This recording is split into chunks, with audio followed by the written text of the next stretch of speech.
Hello दोस्तों, कैसे हो आप सभी। स्वागत है आपका हमारे YouTube चैनल में। दोस्तों, अभी तक आपने हमारे चैनल को सब्सक्राइब नहीं किया तो प्लीज सब्सक्राइब कर ले। दोस्तों, आपका एक सब्सक्राइब हमारे लिए बहुत ही महत्वपूर्ण होता है। धन्यवाद। दोस्तों, मेरी 32 साल की कुंवारी दीदी कई सालों बाद घर आई थी। शादी में रुचि ना होने पर पापा से बहस करके जॉब करने दूसरे शहर चली गई थी। तब से वह वहीं रह रही थी। उसके आने के बाद से वह हमेशा मेरे आसपास घूमती रहती थी। एक दिन जब मम्मी पापा घर पर नहीं थे, मैंने गलती से जीन्स की चैन को गलत जगह पर फंसा लिया। तब दीदी मेरी मदद के लिए आई, लेकिन उसके बाद उसका अजीब तरह से मुझे अनचाहे जगहों पर छूना शुरू हो गया। वह बोली, तुम अभी 17 साल के हो, फिर भी तुम्हारा यह इतना बड़ा है। तुम तो बहुत बड़े हो गए हो। ऐसा बड़बड़ाते हुए दीदी ने मेरा वह देखा और वही अपने मेरा नाम अमन है और मैं 10वीं कक्षा का छात्र हूँ। मेरी जिंदगी आम बच्चों जैसी नहीं थी, क्योंकि मेरे माता पिता दोनों नौकरी करते थे। घर में अक्सर ऐसा समय आता था जब मैं खुद को अकेला पाता था, खासकर दोपहर में स्कूल से लौटने के बाद। कई बार मैं सोचता था कि काश घर पर कोई होता जो मेरा इंतजार करे, मेरी देखभाल करे। लेकिन यह उम्मीदें पूरी होती नहीं दिखती थीं, जब तक कि एक दिन मेरी दीदी हमारे घर नहीं आ गई। मेरी दीदी, जिनका नाम स्नेहा था, कई सालों बाद हमारे घर आई थी। उनकी उम्र 22 साल थी और अभी तक उनकी शादी नहीं हुई थी। दीदी का घर आना मेरे लिए किसी खुशखबरी से कम नहीं था। जब पापा ने बताया कि दीदी कुछ समय हमारे साथ रहेंगी, तो मैं खुशी से झूम उठा।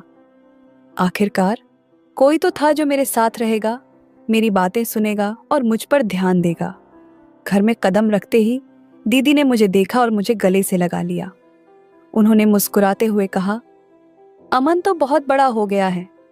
उनकी आवाज में ऐसा अपनापन और प्यार था कि मुझे लगा जैसे मैं दुनिया का सबसे खुश इंसान हूँ। वह एक अलग ही एहसास था जिसे मैं शब्दों में बयान नहीं कर सकता। मेरे पापा ने दीदी को मेरे कमरे में रहने की व्यवस्था कर दी।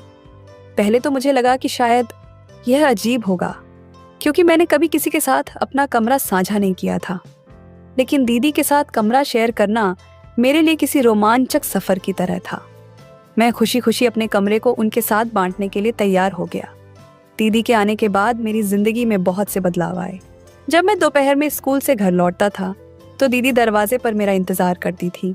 जैसे ही मैं अंदर आता, वह मेरे हाथ से स्कूल का बैग ले लेती और कहती, चलो पहले हाथ धो लो, फिर खाना खाओगे।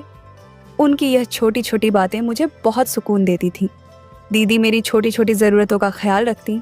खाने पीने से लेकर होमवर्क कराने तक सब कुछ उन्होंने संभाल लिया था। मैं अब 17 साल का हो गया था और 10वीं में पढ़ता था। दीदी को घर बुलाने का एक और अहम कारण था। करीब 1 महीने पहले मुझे थायराइड की बीमारी का पता चला था। इतनी कम उम्र में ही यह बीमारी मेरे लिए किसी बड़े झटके से कम नहीं थी। थायराइड की वजह से मुझे हर दिन एंटी थायराइड इंजेक्शन लेना पड़ता था। इंजेक्शन देने के लिए दोपहर में एक मेल नर्स घर आता था। जैसे नर्स होती हैं, वैसे ही मेल नर्स भी होते हैं। वह लड़का बहुत ही जिम्मेदारी से अपना काम करता था। वह रोज समय पर आता और मुझे इंजेक्शन देता। हालांकि यह सब मेरे लिए आसान नहीं था। इंजेक्शन की सुई चुभते ही मेरी आंखें भर आती, लेकिन मेरे पास इसे सहने के अलावा कोई चारा नहीं था। देखते ही देखते दीदी को घर आए कई दिन हो गए थे। उनके आने के बाद से मेरी पूरी जिंदगी बदल गई थी। मेरे स्कूल जाने से लेकर मेरी पढ़ाई तक की पूरी जिम्मेदारी दीदी ने अपने कंधों पर ले ली थी। सुबह वह मुझे समय पर उठाती और स्कूल के लिए तैयार कराती। जब मैं दोपहर को स्कूल से घर लौटता, तो वह दरवाजे पर मेरा इंतजार करती। मेरे हाथ से बैग लेकर प्यार से पूछती, कैसा रहा आज का दिन। उनकी यह बातें सुनकर मेरा दिल हल्का हो जाता था। मेरी तबीयत अब पहले जैसी नहीं रही थी। थायराइड के कारण मैं जल्दी थक जाता था और कई बार कमजोरी महसूस होती थी। दीदी को मेरी हालत देखकर बहुत चिंता होती थी। वह मेरे खाने पीने का खास ख्याल रखती। वह मेरे लिए घर पर पौष्टिक खाना बनाती और कहती, अमन, तुझे जल्दी ठीक होना है। यह सब तेरी सेहत के लिए जरूरी है। जब मेल नर्स मुझे इंजेक्शन देने आता, तो दीदी मेरे पास बैठ जाती। वह मेरा हाथ पकड़ती और कहती, डर मत, बस थोड़ी देर की बात है। उनका साथ पाकर मुझे हिम्मत मिलती थी। दीदी को घर आए कई दिन हो गए थे। मेरे स्कूल जाने से लेकर मेरे पढ़ाई तक की पूरी जिम्मेदारी दीदी ही उठा रही थी। एक रात अचानक मेरी नींद खुल गई। मुझे समझ नहीं आया कि मैं अचानक क्यों जाग गया। कमरे में हल्का अंधेरा था, लेकिन मुझे अपने शरीर पर किसी का स्पर्श महसूस हुआ। वह हाथ मेरे शरीर पर धीरे धीरे घूम रहा था। पहले तो मुझे लगा कि यह गलती से हो रहा होगा, शायद नींद में दीदी का हाथ मुंह तक आ गया हो। लेकिन यह एहसास मुझे बेचैन करने लगा। मुझे किसी का इस तरह छूना बिल्कुल पसंद नहीं था। मैं कुछ देर चुपचाप लेटा रहा और ये सोचता रहा कि शायद मैं गलत समझ रहा हूँ। दीदी से यह गलती से हो रहा होगा। आखिर वह मेरी बड़ी बहन थी, जिन पर मैं भरोसा करता था। लेकिन अगले दिन जब मैं सो रहा था, फिर से वही हुआ। इस बार मैं पूरी तरह जाग गया था। दीदी का व्यवहार अब मुझे अजीब लगने लगा था। उनका यह स्पर्श पहले की तरह गलती नहीं लग रहा था। मैं अंदर से घबरा गया था। पहली बार मैंने दीदी को इस रूप में देखा था। ये वह दीदी नहीं थी जिन्हें मैं जानता था, जो मेरी देखभाल करती थी, जो मुझे पढ़ाई में मदद करती थी, जो मेरे लिए माँ की तरह थी। उनका यह अजीब व्यवहार मेरे लिए असहनीय था। मैंने उस रात कुछ नहीं कहा। मैं बस चुपचाप लेटा रहा, लेकिन मेरा दिमाग तेजी से चल रहा था। मैं सोच रहा था कि आखिर यह सब क्यों हो रहा है। क्या मैं कुछ गलत सोच रहा हूँ? क्या यह सब मेरी गलत फहमी है? अगले दिन फिर वही हुआ। लगातार 2 रातों तक दीदी के इस व्यवहार को सहने के बाद मैंने तय किया कि अब मैं चुप नहीं रहूंगा। यह बात मेरे लिए बहुत बड़ी थी। मैं दीदी का सामना करने की हिम्मत जुटाने लगा। मुझे समझ नहीं आ रहा था कि मैं उनसे कैसे बात करूं। मैं डर रहा था कि कहीं मेरे बोलने से घर का माहौल खराब ना हो जाए।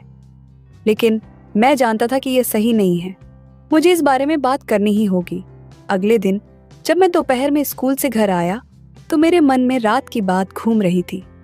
मैं बहुत बेचैन था। खाना खाते समय मैं खुद को रोक नहीं पाया और आखिरकार दीदी से सवाल कर ही लिया। मैंने कहा, दीदी, पिछले 2 दिन से रात को सोते समय तुम मेरे शरीर पर हाथ क्यों फेरती हो? क्या तुम्हें कोई बुरा सपना आता है? मेरे सवाल को सुनते ही दीदी का चेहरा अचानक बदल गया। उनके हाव भाव में एक अजीब सी घबराहट थी, जिसे मैं साफ देख सकता था। ऐसा लग रहा था जैसे वह इस सवाल के लिए तैयार नहीं थी। कुछ पल के लिए कमरे में सन्नाटा छा गया। थोड़ी देर बाद दीदी ने जवाब दिया, शायद मुझे कुछ सपने आते होंगे। सपने में गलती से मेरा हाथ तुम्हारे शरीर पर आ गया होगा। उनकी आवाज में एक हल्की झिझक थी, लेकिन उनका जवाब सुनकर मैं थोड़ा शांत हो गया। मुझे लगा कि शायद मैं ही कुछ ज्यादा सोच रहा हूँ। आखिर दीदी मेरी बड़ी बहन थी, जो मेरी देखभाल के लिए यहाँ आई थी। मैंने उनकी बातों पर विश्वास कर लिया और सोचा कि यह सब सच में सपनों की वजह से हो रहा होगा। लेकिन इसके पीछे की सच्चाई कुछ और ही थी। उनके बदले हुए हाव भाव और झिझक भरे जवाब ने मेरे मन में कहीं ना कहीं एक सवाल छोड़ दिया था। मैं इसे भले ही नजरअंदाज करने की कोशिश कर रहा था, लेकिन मेरे अंदर का डर और शक पूरी तरह खत्म नहीं हुआ था। उस दिन के बाद मैं दीदी के व्यवहार पर ज्यादा ध्यान देने लगा। मुझे उनके कुछ और बर्ताव अजीब लगने लगे। अब मैं खुद को असहज महसूस करने लगा था। उसी रात सोने के कुछ समय बाद ही मेरी नींद खुल गई। सोने से पहले मैंने प्यास लगने के कारण 2 गिलास पानी पिया था और इसी कारण मेरी आधी रात में ही नींद टूट गई थी। मैं उठा और देखा कि दीदी मेरे पास नहीं थी। मुझे लगा कि वह बाथरूम में होगी, लेकिन वह कमरे के बाथरूम में भी नहीं थी। तब मैंने उठकर दीदी को ढूंढने की सोचा। फिर मैं कमरे से बाहर निकल चारों ओर नजर दौड़ाया। तब दीदी मुझे मम्मी पापा के कमरे के बाहर दिखी। वह मम्मी पापा के कमरे में झांक रही थी। वह वहां क्यों झांक रही थी, ये मुझे भी समझ में नहीं आ रहा था। तब मैंने दीदी की ओर जाने की सोचा, पर तभी वह मेरे कमरे की ओर पलट गई। अगर मुझे दीदी देख लेती तो उसे लगता कि मैं उसका पीछा कर रहा हूँ। इसलिए दीदी के मुझे देखने से पहले ही मैं अपनी जगह वापस जाकर सो गया। कुछ ही देर में दीदी भी कमरे में आई। आते ही वह अपनी जगह सो गई और उसका वही अजीब व्यवहार फिर से शुरू हो गया। वह फिर से मेरे शरीर पर हाथ फेरने लगी। दीदी ऐसा अजीब व्यवहार क्यों कर रही थी, यह मुझे समझ नहीं आ रहा था। पर एक बात मुझे जरूर समझ में आई थी कि वह मम्मी पापा के कमरे में कुछ देखती है और फिर मेरे शरीर पर हाथ फेरती है। दीदी आखिर मम्मी पापा के कमरे में क्यों झांकती है, यह जानने की मेरी इच्छा बढ़ रही थी। अगले दिन दोपहर में घर पर मैं और दीदी ही थे। दीदी मेरा पढ़ाई करवा रही थी। जब वह मेरा पढ़ाई करवा रही थी तो मैंने उसे सहजता से सवाल किया, दीदी तुम इतनी सुंदर हो, फिर भी तुम्हारी शादी क्यों नहीं हुई? इस पर उसने कहा, पहले मुझे लगता था कि शादी एक बहुत तनावपूर्ण रिश्ता होता है। क्यों, बेवजह उसमें फंसना। पर अब धीरे धीरे मुझे शादी की ज़रूरत महसूस होने लगी है, लेकिन अब मेरी उम्र इतनी हो गई है कि मेरे उम्र का जोड़ीदार मिलना थोड़ा मुश्किल है। दीदी के जवाब पर मैंने फिर से उससे कोई और सवाल नहीं किया। तब चुपचाप मैं पढ़ाई करने लगा। कुछ ही देर बाद इंजेक्शन देने वाले ब्रदर मुझे इंजेक्शन देने के लिए घर आया। इंजेक्शन लेने के बाद मैं थोड़ी देर के लिए सो गया। जब मैं सोकर उठा तो उठते ही मुझे तेज भूख लग गई थी। मुझे मैगी खाने की डाह हो रही थी, इसलिए मैंने दीदी से मेरे लिए मैगी बनाने को कहा। उस समय दीदी मम्मी के कमरे में थी। जब मैं उस कमरे के पास गया तो मुझे दीदी वहां कुछ अलग ही रूप में दिखी। अभी अभी नहाकर बाहर आई थी। वह खुद को शीशे में ऐसे निहार रही थी जैसे वह 18 साल की लड़की हो। दीदी का खुद को निहारना अब कब खत्म होगा, इसकी प्रतीक्षा करते हुए मैं कमरे के बाहर खड़ा था, लेकिन वह तो खुद को हीरोइन समझकर और भी अदा बिखेर रही थी। इधर मेरी भूख भी कंट्रोल नहीं हो रही थी। आखिरकार मैं दीदी के कमरे में चला गया। मुझे देखते ही दीदी थोड़ी शर्मा गई। उस समय वह वैसे ही मेरे सामने खड़ी थी और मुझसे बातें करने लगी। दीदी उस वक्त नहाने का गाउन पहने हुए थी। मुझे देखते ही उसने कहा, उठ गए अमन, तुम अच्छा अब आ ही गए हो तो बताओ मैं कैसी लग रही हूँ। मुझे भूख लगी थी इसलिए मैं वहां गया था। लेकिन दीदी तो मेरे मुंह से अपनी तारीफ सुनने में व्यस्त हो गई थी। तभी उसने मेरा हाथ पकड़कर मुझे आईने के सामने ले गई। एक हाथ मेरे गले में डालकर वह मेरे पीछे खड़ी हो गई। उसने कहा, अमन तुम्हें क्या लगता है, क्या मुझे अब भी शादी करनी चाहिए? दीदी के इस सवाल पर मैं क्या जवाब दूं, समझ नहीं पा रहा था। मैंने उससे कहा, दीदी शादी करना तुम्हारा निजी फैसला है, इस पर मैं कुछ नहीं कह सकता। मैं तो यहाँ इसीलिए आया था क्योंकि मुझे बहुत जोर से भूख लगी है। क्या तुम मेरे लिए मैगी बना सकती हो? मेरी बात सुनकर दीदी हंस पड़ी। उसने कहा, मैंने तो तुम्हें बड़ा समझा था, लेकिन तुम अब भी बच्चों की तरह व्यवहार कर रहे हो। कोई बात नहीं, अब तुम्हें समझदार बनाने की जिम्मेदारी मेरी है। ठीक है, तुम यहाँ रुको, मैं तैयार होकर आती हूँ। उस समय मैं उस कमरे से बाहर आ गया। कुछ ही देर में उसने मुझे मैगी बना के दी। उसी रात मैंने तय कर लिया था कि मैं मम्मी पापा के कमरे में झांकूं, क्योंकि मुझे जानना था कि दीदी वहां क्यों जाती है। रात में सोने के कुछ ही देर बाद मैंने अपनी आंखें खोल ली। उस समय मैं जानबूझकर बड़बड़ा रहा था, पानी कहाँ है, प्यास लगी है, ताकि दीदी को लगे कि मैं सचमुच पानी पीने जा रहा हूँ। कमरे में पानी कहीं नजर नहीं आ रहा था, इसलिए मैंने जोर से कहा, लगता है किचन से पानी लेना पड़ेगा। मैं ये सब जानबूझकर कर रहा था क्योंकि मुझे अच्छी तरह पता था कि दीदी भी जाग रही हैं। मैं उनकी हरकतों को समझना चाहता था और देखना चाहता था कि उनके दिमाग में क्या चल रहा है। मैं कमरे से बाहर निकला, लेकिन किचन की ओर जाने के बजाय मैं मम्मी पापा के कमरे की ओर बढ़ गया। उनका दरवाज़ा थोड़ा खुला हुआ था। जब मैंने अंदर झांका तो मैंने देखा कि मम्मी और पापा एक दूसरे के साथ बैठे हुए थे। पापा ने मम्मी को प्यार से पास में खींच लिया था। वह दृश्य देखकर मेरे दिमाग में कुछ बातें साफ हो गई। मुझे जो समझना था वह मैं समझ चुका था। मैं उस वक्त कुछ भी महसूस नहीं कर पा रहा था। मेरे अंदर कई सवाल और डर उठने लगे थे। मैं चुपचाप अपने कमरे में वापस आ गया। मैंने देखा कि दीदी उसी जगह लेटी हुई थी और ऐसा लग रहा था जैसे वह गहरी नींद में हो, लेकिन मैं जानता था कि वह जाग रही थी। उनके मन में कुछ और ही चल रहा था और अब मुझे यकीन हो गया था कि उनके व्यवहार के पीछे कोई वजह है जिसे मैं समझ नहीं पा रहा था। अब मुझे उनसे अकेले में बात करनी थी। मैंने तय किया कि मैं जल्द से जल्द दीदी से इस बारे में सवाल करूंगा। मैं अब और चुप नहीं रह सकता था। यह सब मुझे अंदर से परेशान कर रहा था। उस रात मैं बहुत देर तक सो नहीं पाया। मेरे दिमाग में बस वही बातें घूम रही थीं। दीदी का अजीब व्यवहार, मम्मी पापा का वह दृश्य और मेरे मन में उठते सवाल। मुझे लग रहा था जैसे मैं किसी उलझन में फंस गया हूँ, जहां से निकलना मेरे लिए बहुत जरूरी था। देखते देखते 3 दिन बीत गए। मेरी गर्मी की छुट्टियां शुरू होने वाली थी। मम्मी पापा ने कहीं बाहर जाने का प्लान बनाया था, लेकिन यह प्लान उन्होंने सिर्फ अपने लिए ही बनाया था। मम्मी पापा का कहना था कि मेरे सामने 10वीं का एग्जाम है, इसलिए छुट्टियों का इस्तेमाल मुझे अपने सिलेबस की तैयारी के लिए करना चाहिए। मैंने उन्हें समझाने की कोशिश की कि मैं भी उनके साथ जाना चाहता हूँ, लेकिन उनका फैसला पक्का था। उन्होंने कहा, अमन, यह वक्त तुम्हारे लिए बहुत ज़रूरी है, तुम्हें पढ़ाई पर ध्यान देना चाहिए। आखिरकार 3 दिन बाद जब मेरी छुट्टियां शुरू हुईं, तब मम्मी पापा अपनी ट्रिप पर निकल गए। उनके जाने के बाद घर में मैं और दीदी अकेले रह गए। मुझे पता था कि दीदी भी घर पर अकेले होने के कारण थोड़ा उदास होंगी। मैं उनके पास जाकर बैठा और हंसते हुए कहा, दीदी, अब तो तुम्हें भी शादी करने की इच्छा होती होगी, है ना? यहाँ आने के बाद से मम्मी पापा को साथ देखकर तुम्हें भी लगता होगा कि तुम्हें भी कोई ऐसा चाहिए जो तुमसे प्यार करे। जैसे ही मैंने सवाल किया, उसकी आंखों में आंसू आ गए। वह बोली, अमन, तुमने सच में मेरे दिल की बात पहचान लिया। फिर दीदी ने रोते रोते मुझे गले लगा लिया। वह कहने लगी, मैं तुम्हें छोटा समझ रही थी, लेकिन तुम बिल्कुल छोटे नहीं हो। तुम्हारी इस समझदारी की बात सुनकर मुझे तुम्हारे अंदर का एक बड़ा आदमी नजर आ रहा है। क्या तुम्हें सच में लगता है कि मेरी इस उम्र में मुझे कोई पसंद करेगा?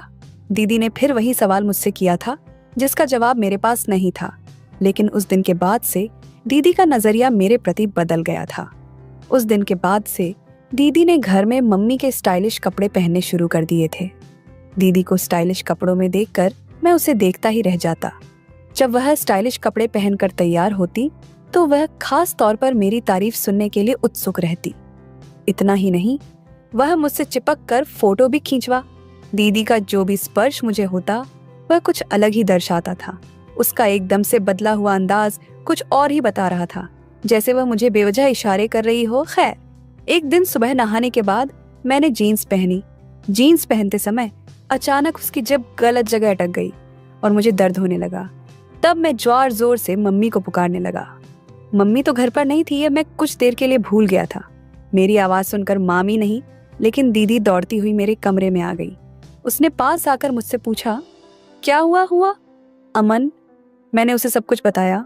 तब वह मेरे पास आई और मेरी मदद करने लगी। जैसे ही उसने मेरी जीन्स को हाथ लगाया, मैं शर्म से पीछे हट गया। मैंने कहा, दीदी, ये मुझे शर्म आ रही है। तब उसने समझाते हुए कहा, अभी के लिए शर्म को अलग रखो, नहीं तो तुम हमेशा के लिए परेशानी में पड़ जाओगे। अब तुम्हारी मम्मी तो घर पर नहीं है, इसीलिए तुम्हारी मदद मुझे ही करनी पड़ेगी। तब मैंने अपनी आंखें कसक बंद कर ली और उसे मेरी मदद करने दी, क्योंकि उसके अलावा मेरे पास कोई और विकल्प नहीं था। कुछ ही देर में उसने मुझे मेरी परेशानी से राहत दिला दी। लेकिन उसके बाद से दीदी की नज़र मुझ पर बदल गई। जब उसने मेरी मदद की तो अनजाने में उसका स्पर्श गलत जगह हो गया था।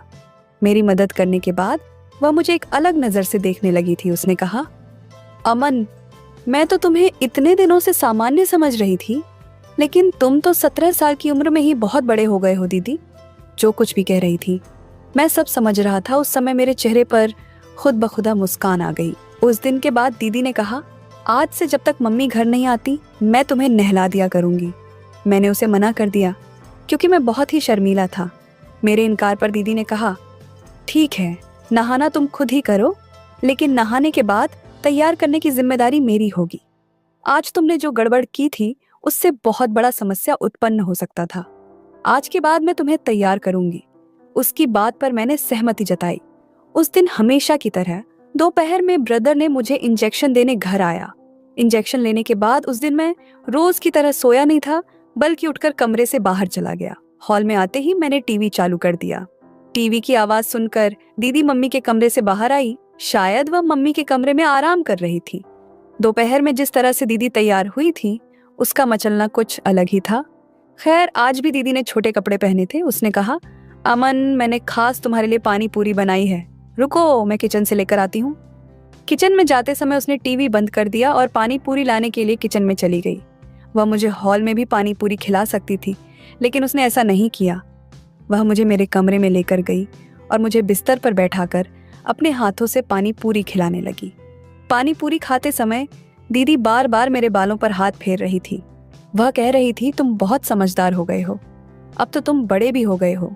दीदी के परफ्यूम की खुशबू मेरे कमरे में चारों ओर फैली हुई थी। वह बात कर रही थी और मुझे धीरे धीरे नींद आने लगी। कुछ देर में मैं गहरी नींद में सो गया। जब मैं नींद से जागा तो मुझे चक्कर जैसा महसूस हो रहा था। उठते ही मैंने अपने सिर पर हाथ रखा और बिस्तर पर बैठ गया। कुछ समय बाद दीदी मेरे कमरे में आई। उसके चेहरे पर एक अजीब सी मुस्कान थी। उसने कहा, अमन, मुझे उम्मीद नहीं थी कि तुम्हारी वजह से मेरे जीवन में इतना आनंद आएगा। दीदी की बात मुझे समझ नहीं आ रही थी।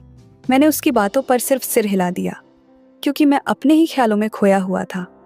दीदी ने कहा, तुम फ्रेश होकर आओ, हम मज़े करेंगे। मैं फ्रेश होकर कमरे से बाहर गया। तब दीदी ने हॉल में मेरी पसंद के गाने लगाए थे। इससे पहले दीदी ने कभी मेरी पसंद के गाने नहीं सुने थे। उसे डीजे के गाने बिल्कुल पसंद नहीं थे, लेकिन उस दिन उसने खुद ही मेरी पसंद के गाने लगाए थे।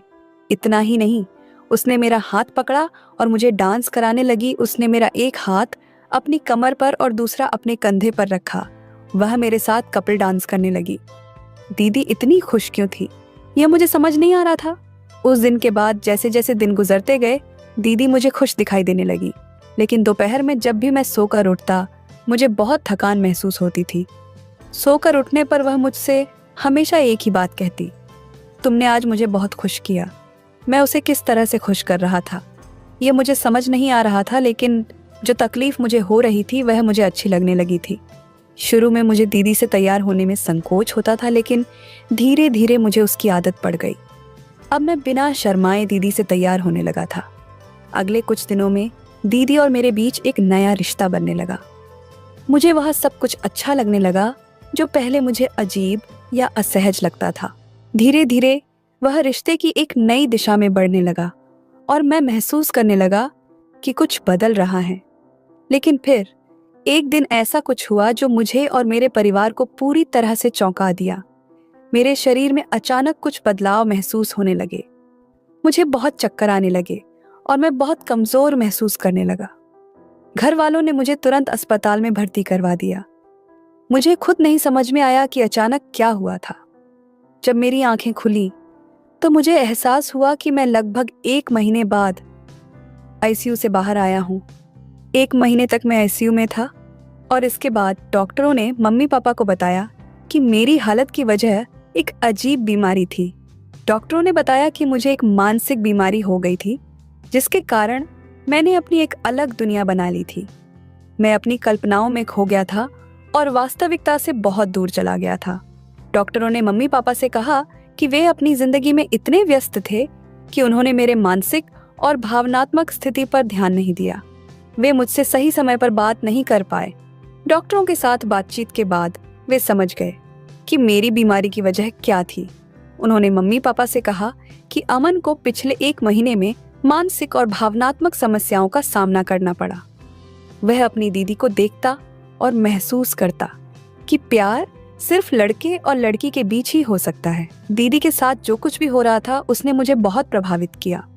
जब मैं उसे और उसके प्रेमी को एक साथ देखता तो मुझे ऐसा लगता कि मैं उस जगह पर हूँ जहाँ वह दोनों हैं। यह सब देखकर मुझे प्यार और रिश्तों के बारे में गलत विचार आने लगे। इसके बाद मैंने मोबाइल पर गलत चीजें देखनी शुरू कर दी और गलत रास्ते पर चलने लगा। मेरे विचारों का असर मेरे शरीर और मानसिक स्थिति पर पड़ा और धीरे धीरे मैं कमजोर होता गया। मुझे बार बार चक्कर आने लगे और मेरी स्थिति और बिगड़ने लगी। जब यह स्थिति और गंभीर हो गई तो मुझे अस्पताल में भर्ती करवा लिया गया। डॉक्टरों ने बताया कि इस सब के लिए मेरी फैमिली भी जिम्मेदार थी, क्योंकि उन्होंने समय पर मेरी मानसिक स्थिति पर ध्यान नहीं दिया। जब डॉक्टरों ने यह सब मम्मी पापा को बताया तो दीदी भी वहां मौजूद थी। डॉक्टर ने कहा कि अगर परिवार के लोग एक दूसरे से सही समय पर बात करते तो शायद यह स्थिति नहीं आती। दीदी की आंखों में एक अलग सी चमक थी और मुझे तब एहसास हुआ कि जब मैं आईसीयू में था तब मम्मी पापा ने दीदी की शादी उसके प्रेमी से करवा दी थी। दीदी के गले में मंगलसूत्र देखकर मुझे यह सब समझ में आया। यह सब मेरे लिए एक बड़ा झटका था। मुझे नहीं समझ में आ रहा था कि जो मैं महसूस कर रहा था वह सही था या नहीं। यह एक ऐसा मोड़ था जहां मुझे अपनी भावनाओं और विचारों को समझने की ज़रूरत थी। मेरी हालत देखकर दीदी ने मुझसे माफ़ी मांगी। उसने कहा, अमन, मैं तुम्हारी देखभाल करने आई थी, लेकिन मैं भी अपनी ही दुनिया में खो गई थी। तुम्हारी तरह मैं भी अकेली हो गई थी। तुम्हारी वजह से ही मेरी मुलाकात उस शख्स से हुई और धीरे धीरे हमारे बीच प्यार पनप गया। मैं अपनी दुनिया में इतनी खो गई थी कि मैंने कभी तुम्हारी तरफ ध्यान नहीं दिया। यह मेरी भी गलती थी। दीदी की बातों ने मुझे गहरे तक छुआ, लेकिन मैं कोई जवाब नहीं दे पाया क्योंकि उस समय मैं बोलने में असमर्थ था। मुझे खुद नहीं समझ में आ रहा था कि मुझे क्या बीमारी हो गई थी और मेरी मानसिक स्थिति के बारे में मुझे कोई अंदाजा नहीं था। यह सब मेरे लिए एक बड़ी उलझन थी। जब मुझे अपनी बीमारी के बारे में पता चला तो मम्मी पापा ने तय किया कि वे अब मेरी देखभाल खुद करेंगे। उस दिन के बाद उन्होंने मुझसे बातचीत करना शुरू किया और मुझे यह एहसास होने लगा कि प्यार सिर्फ प्रेमी और प्रेमिका के बीच का रिश्ता नहीं होता, बल्कि माता पिता और बच्चों के बीच भी एक गहरा और प्रेमपूर्ण रिश्ता होता है। मम्मी पापा ने मुझे यह सिखाया कि परिवार का साथ और ध्यान बच्चों के लिए कितना जरूरी होता है। वे अब मेरे साथ ज्यादा समय बिताने लगे थे और मेरी भावनाओं को समझने की कोशिश करते थे। धीरे धीरे मुझे महसूस हुआ कि बच्चों को अपने माता पिता से जितना प्यार और ध्यान मिलता है वह किसी और रिश्ते से नहीं मिल सकता। यह एक सच्चा और शुद्ध रिश्ता होता है जो बिना किसी शर्त के होता है। यह अनुभव मेरे लिए बहुत महत्वपूर्ण था और मैंने यह समझा कि किसी भी रिश्ते की मजबूती और सुंदरता उसके भीतर के विश्वास और समझ पर निर्भर करती है। मम्मी पापा ने मुझे समझाया कि हमें कभी भी अपने बच्चों को अकेला नहीं छोड़ना चाहिए, क्योंकि उनका मानसिक और भावनात्मक स्वास्थ्य हमारे लिए सबसे महत्वपूर्ण है। आजकल कई माता पिता अपने करियर को लेकर इतने व्यस्त रहते हैं कि वे अनजाने में अपने बच्चों की उपेक्षा कर देते हैं। वे यह नहीं समझ पाते कि करियर की दौड़ में बच्चों की भावनाओं और जरूरतों को नजरअंदाज करना उनके लिए कितना खतरनाक हो सकता है। जब माता पिता खुद अपने काम में व्यस्त होते हैं तो बच्चों को अकेलापन महसूस होता है और यह उनके मानसिक स्वास्थ्य पर असर डाल सकता है। बच्चों को गंभीर मानसिक बीमारियों का सामना करना पड़ सकता है, जैसे कि अकेलापन, अवसाद और अन्य मानसिक समस्याएं। अगर हम चाहते हैं कि हमारे बच्चे स्वस्थ और खुशहाल रहें, तो हमें उनके साथ दोस्त की तरह व्यवहार करना चाहिए। हमें रोज उनसे बातें करनी चाहिए, उनके मन की बातों को समझने की कोशिश करनी चाहिए। कभी कभी हमें उन्हें बाहर घुमाने ले जाना चाहिए ताकि वे खुलकर अपनी भावनाओं को व्यक्त कर सकें। यह छोटी छोटी बातें बच्चों को मानसिक शांति और खुशी देती हैं। हर माता पिता के लिए उनके बच्चे सबसे बड़ी संपत्ति होते हैं। यह एक ऐसा सच है जिसे हमें कभी नहीं भूलना चाहिए। बच्चों के साथ समय बिताना, उनके साथ जुड़ना और उन्हें प्यार देना उनके मानसिक और शारीरिक विकास के लिए बेहद जरूरी है। अगर माता पिता अपने बच्चों के साथ अच्छा रिश्ता बनाए रखें, तो बच्चे जीवन में किसी भी मुश्किल का सामना करने के लिए तैयार रहते हैं।